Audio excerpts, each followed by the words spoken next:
বিসমিল্লাহির রহমানির রহিম। যে যেখান থেকে ভিডিওটা দেখছেন সবাইকে সালাম এবং শুভেচ্ছা। আসসালামু আলাইকুম। আজকে দেখাবো আমাদের গ্রামের বাড়ি। আসলে গ্রামের বাড়িতে বিভিন্ন রকমের সবজি সহ ফলের আইটেম আছে।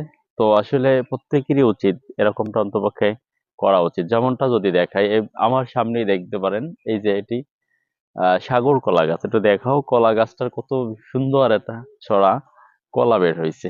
এই যে কলা, এ জায়গায় আসলে কলা গাছটা সাইজে বেশি একটা বড় না, সাইজে ছোট, কিন্তু ১, ২, ৩, ৪, ৫, ৬, অলরেডি ৬টা আহ কাঁদা কিন্তু বের হয়ে গেছে। এরপর আছে অন্য জাতের আহ কাঁঠালি কলা, জিন কলা বলে, এবং একটা সবরি কলা গাছ আছে। দেখা ওই যে একটা সবরি কলা গাছ।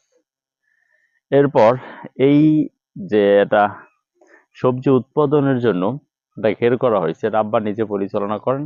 এই জায়গায় অনেকগুলান পেঁপে গাছ আছে। একটু ঘোরাও, পেঁপে গাছগুলান দেখাও। এই যে পেঁপে গাছ, ওই দক্ষিণে আছে আরো পেঁপে গাছ। সাথে সাথে দেখা যাবে বিভিন্ন রকমের সবজির আবাদ।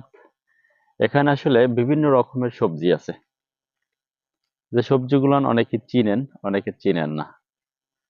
তো এই প্রচুর পরিমাণ সবজি থেকে শুরু করে সূর্যমুখী বলেন, শাক পাতা, তরুলতা, বলতে গেলে যা মানুষ তার দৈনন্দিন জীবনে দরকার সবগুলো নিয়ে আর কি এখানে আছে।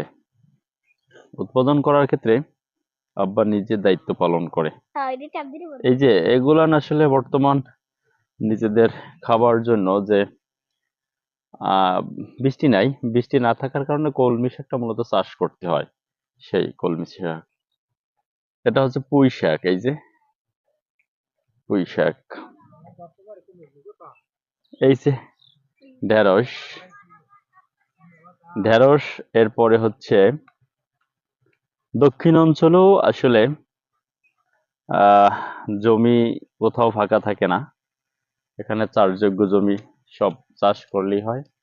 রসুনের চাষ, আলু লতা, তারপরে হচ্ছে বাদাম, ওপাশে সরিষা, ওর পাশে ভুট্টা, ওর পাশে সূর্যমুখী। এটা হচ্ছে কলই, প্রচুর পরিমাণ কলের ফলন হয়। এটা খুব ইজিতে এটা চাষ করা যায়, যেমনটা কোনো